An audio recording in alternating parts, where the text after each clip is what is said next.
أهلا ومرحبا بكم في ركن المرأة.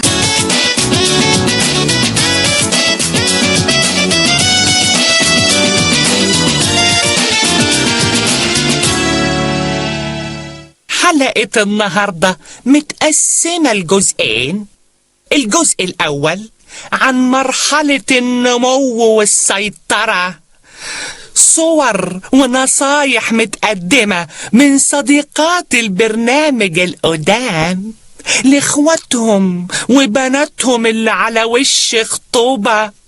والجزء الثاني عن مرحلة الصمود والتحدي، ودي المرحلة اللي تبتدي الست تزهق جوزها في عيشته.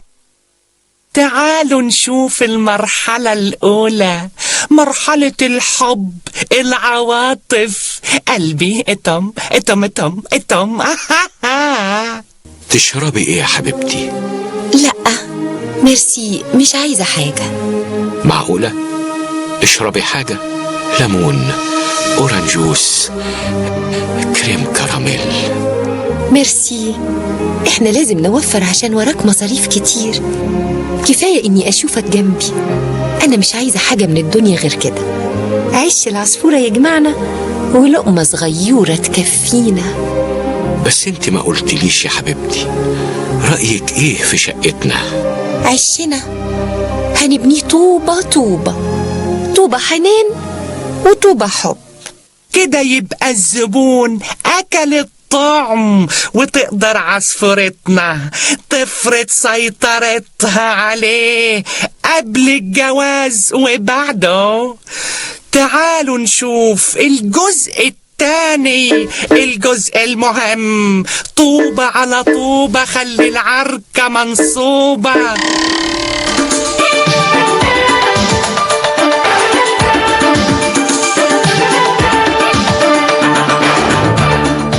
مالك قاعد مبلط كده في الخط؟ انت مش ناوي تنزل تدور على شغل؟ انت برضو مصممة اللي يسمعك كده يفتكر ان انا عاطل. شغلانة الصبح يا دوب بتوكلنا عيش حاف. انت لازم تشوف شغلانة تانية عشان نقب على وش الدنيا. نقب؟ ايوه، ليه ما يكونش عندنا غسالة وديب فريزر وكيتشن ماشين وديجيتال ريسيفر؟ دي جي ايه؟ معرفش، انا سمعتها كده. وكمان عايزين ندخل عيالنا مدرسة امريكاني. اشمعنى امريكاني والعربي ماله؟ فوزية اختي دخلت عيالها مدرسة امريكاني، يبقى احنا لازم نكون زيها. شغلانة تانية ازاي؟ انا برجع الساعة 9 بالليل من الشغل. وماله، تشوف شغلة من 9 بالليل لحد الصبح. وانام امتى بقى؟ تنام في الشغل زي كل الموظفين.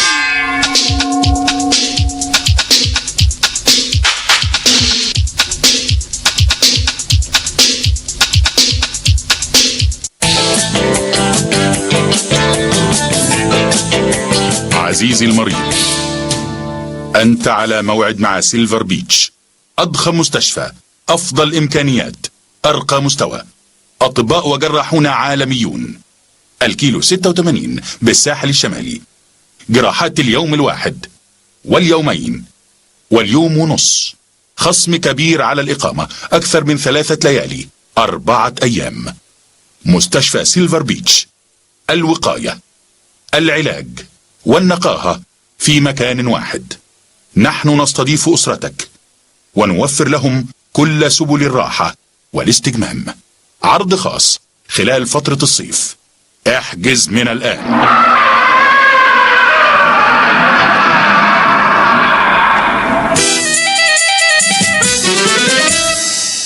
سيداتي أنساتي سادتي، ننتقل الآن لإذاعة خارجية لننقل على حضراتكم الوقائع التاريخية لجلسة من جلسات مجلس المحطة، وهو يناقش أهم القضايا ويتخذ أصعب القرارات وأعوزها. سريعا سريعا إلى هناك.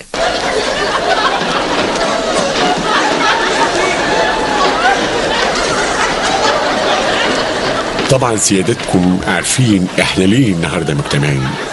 عشان ناخد بدل الجلسة طبعا. في الواقع احنا هنا عشان نناقش مشكلة فريق الكورة بتاع المحطة بعد دستة الاجوان اللي اتغلبنا بيها في الماتش اللي فات. المفروض اننا دلوقتي مجلس الكورة المؤقت. ها؟ ايوه تمام كده. يا اخواتي انا من زمان نفسي اتعين في مجلس كورة. يا ست ترتر هو انت تعرفي يعني ايه كورة؟ اعرف ولا معرفش، المهم اتعين وخلاص. علي النعمة، دي حاجة آخر حلاوة يا جدعان. احنا يا اخوانا مالناش في كورة، ده حاجة غريبة أوي. يا وليل يا ولاد، حلوة قوي وقعد الكورة دي. لنا ولا ملناش، المهم نجاوب على سؤال واحد، هنجيب مدرب وطني ولا مدرب أجنبي؟ عجبت لك يا زلمة. هي يا جماعة كوتش ايه؟ هو زماره الحي لا يطرب؟ مدرب أجنبي وأنا عايش. سؤال، هو المدرب اللي اتشال كان جنسيته ايه؟ كان من باب الشعرية وشرفك. خلاص انتهت ولقيناها. احنا نجيب مدرب اجنبي ونقول ان الكرة المصرية محتاجة للخبرة العالمية. اي والله العظيم 3 الخبرة العالمية، والخبرة العالمية في حلاوة الفول والطعمية. طعمية دي عيبة آخر حلاوة. صحيح، بس المرة اللي فاتت المدرب اللي اتشال كان أجنبي، وقلنا ساعتها محتاجين مدرب وطني يفهم اللعيبة ويبقى قلبه على البلد مش قلبه على جيبه.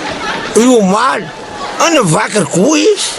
ايه أجنبي تاني عشان عينيه خضرة وشعره أصفر؟ لا طبعا أنا مش موافق على أي مدرب أجنبي. الأجنبي قال. انا اعتقد ان المرحلة دي محتاجة مدرب اجنبي، وبالذات عشان الميزانية فيها عملة صعبة ومش عارفين نوديها فين. يا سوسو يا حنتوسو، يسلم فمك، هو ده الكلام. موافقون؟ موافقة. موافقة.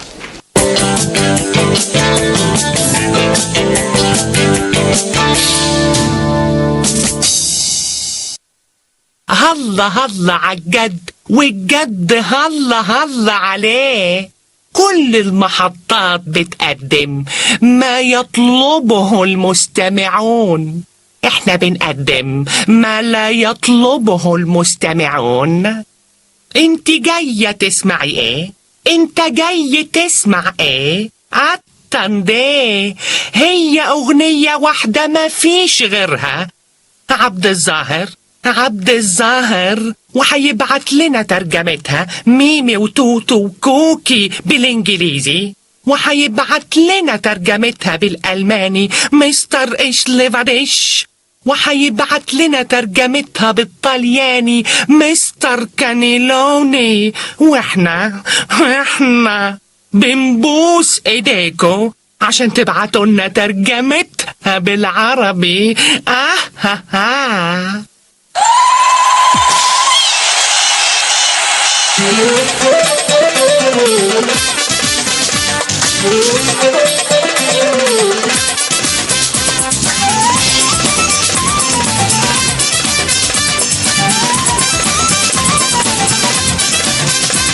عبد الظاهر يا اخوي، عبد القادر تعبان. عبد القادر يا اخوي، عبد الظاهر نعسان.